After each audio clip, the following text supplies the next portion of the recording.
قیافه رو دوباره آوردی رو دیفالت. طاقت نیاوردم تنتون بزنم. فکر میکردم بی من چی میکشین های دکتر. بی تو هیچی، یه نفس راحت. ناکس ما خودمون ختم سیاه کردنیم. راستشو بگو. راستش های دکتر دیدم باریش و بیریش میشناسنمون. خیلی ترسناکه. حالا با قلبی لرزان و ترسان برنامه رو شروع میکنم. برو بینیم. روزی مردی با وجدان و فهیم کنترل دوچرخش رو از دست داد و گوشه فرمونش با آینه بغل بنزی کشیده شد. خب خط ریزی افتاد رو آینه. مرد درستکار صاحب بنز رو پیدا نکرد. یه یادداشتی حاوی آدرس براش گذاشت و رفت. صاحب بنز که اومد متوجه یادداشت شد. مرد نوشته بود با کمال خشوع و شرمندگی از شما عذر میخوام که خط کوچیکی رو انداختم رو آینه گران قیمتتون.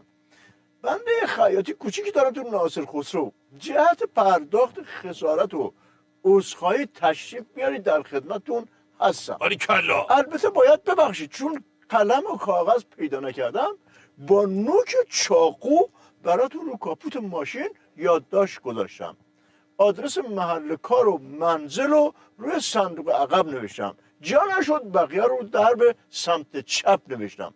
تلفن منزل و محل کار نیز روی درب سمت راست هست. اگر پیدام نکردین به منزل برادرم مراجعه کنید که آدرسش رو روی سقف ماشین نوشتم. منتظرتون هستم. امضا قلومی. یه بار دیگه اینطوری قشنگی سرای سقوفه نظام و جار بزنی که ماشین عزما رو بالکل خط خطی کردن، کاری میکنم که به خاطر ترس از خودم ریشتو بزنی. ناکس برو سر سوالا. آی دکتر نامه رو از یه بسیجی مشکوک به ریزش با درجه سیلی خوردگی بالا داریم که نوشته 10 روز کار کردیم یه تظاهرات خودجوش را انداختیم با تعطیل کردن مدرسه و اداره و سرویس عیاب صاحب و ساندیس و اینها. خلاصه سلامی هم که سخنرانی کرد برامون. چشمتون روز بد نمیره. سلامی سخنرانی کرد. حالا اگه بتونیم توی 200 تا شهر همین کارو بکنیم یه کمی طول میکشه ولی بالاخره خوبه.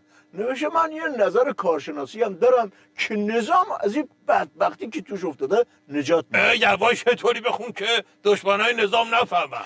نوشته قبول دارین که تا یه کاری سر نظام و مقام عظمای بدبخت در نیارن ولکن نیستن؟ خب قبول دارین راهش هم پیدا کردن؟ خب حالا خفه کردی ما رو. بخون چی نوشته دیگه. نوشته همه تقصیرها رو بندازیم گردن روحانی و مقام عظما رو در ببریم آیه دکتر. اونی که راحت میشه انداخت گردن یکی دیگه گردنبند اسمش. روحانی و رئیسی و لاریجانی یک کسی که 7 خطرن. چی داری میگی تو؟ آی دکتر این رئیسی رو مگه مقام عظما نیاورده بود که مردم ازش بترسن؟ خب چرا؟ ولی اینکه خودش از تحت جا زده میگه که من نگفتم قیمت بنزین رو اینطوری ببرین بالا. نامرد اینطوری عظمای بدبخت فلک زده رو میده دم تیغ. قربونت الان که زمین صفر شده دیگه این و اون نداره که همه زیر پا خالی میکنن. مرحوم عبوی همیشه میفهمودن به بهادر عرض میکردم بله میفهمودن باباه به دخترش گفت پاشو دخترم یه لیوان آب واسه بابا بیار. دختره گفت ول کن بابا دارم تلویزیون نگاه میکنم حالشو ندارم. دختر کوچیکه گفت بابا ولش کن این خیلی بی‌تربیته پاشو برو خودت بخور یه لیوانم واسه من بیار. دکتر بهتر نیست مقام عظما یک تیم گوریلی درست کنه قاسم سلیمانی و احمد خاتمی و علم الهدی و اینها رو بیاره ول کنه جلو دوربین خطونشون بکشن. درست شده کسی نمیترسه ولی خوبه چون اگه لو بره که اینا هم جا زدن خیلی بیریخ میشه. صدا همه جک و جونورای اینور اونور تو لبنان و سوریه و عراق که خراب بود از اینا یاد بگیرن در میاد که شما اگه بیل زنین بیرین در خونه خودتون رو بیل بزنین. تو چه ساده ای که فکر کردی هنوز کسی هست که نفهمیده باشه اینا اجماعا قالب تویی کردن. بیا تازه تقلیدم بکنم. مرحوم عبوی همیشه میفهمودن به بهادر عرض کردم بله میفهمودن مشنگه باغ وحش جلو قفس میمون ادا اطوار در بیاورد که میمونه هم تکرار کنه. میمونه گفت اوی به جای این انتربازی ها بگو چجوری فرار کردی منم فرار کنم. دکتر روشن شد یا بفرستم تو قفس گوریل. آیا دکتر من نمیفهمم چرا وقتی تو لبنان ملت حسن نصرالله رو میگیرن به باد فوش، مقام عظما اینطوری به هم میریزه و جیغش در میاد. ولی وقتی تو مجلس خودمون نماینده ها جد آباد حاجی روحانی رو به خط میکنن، مقام عظما ککشون هم نمیگزه، تازه معلوم میشه خودش هم یه دستی توی کارا داره. کجاشو نمیفهمی تو؟ خب اون براش خیلی فایده نقد داشت که مرحوم ابوی همیشه میفرمودن بزن بهادر، عرض میکردم بله، میفرمودن که مشنگه مرغش مرد گریه میکرد چجور. دوستش گفت بابا من بابام که مرد اینقدر گریه نکردم. مشنگه گفت بابا تخم میذاش برات. آی دکتر یه سوال پایه‌ای، این مقام عظما که ماشاءالله ماشاءالله 7 خطی هستن، به عقل مبارکشون نرسید که بنزین رو آتیش نریزن؟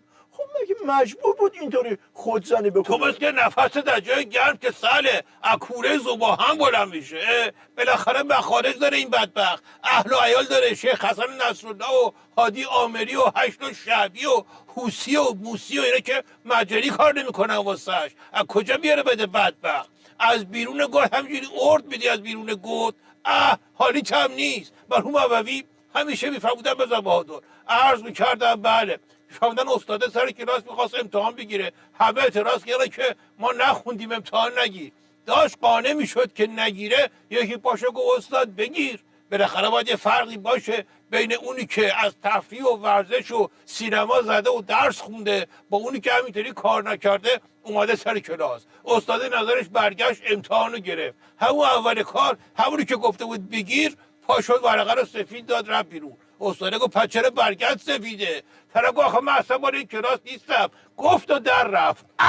آی دکتر من گیج شدم، بالاخره راهنمود استراتژیکتون برای مقام عظما چیه؟ الان دیگه هیچی. قبلا بهش گفته بودم گوش نکرد، الان دیگه کاریش نمیشه کرد. قبلا گفته بودم اگه یه روزی احساس کردی وضعت خوب شده یا تافت مفصل به خودت بزن یا پیف پاف سنگین.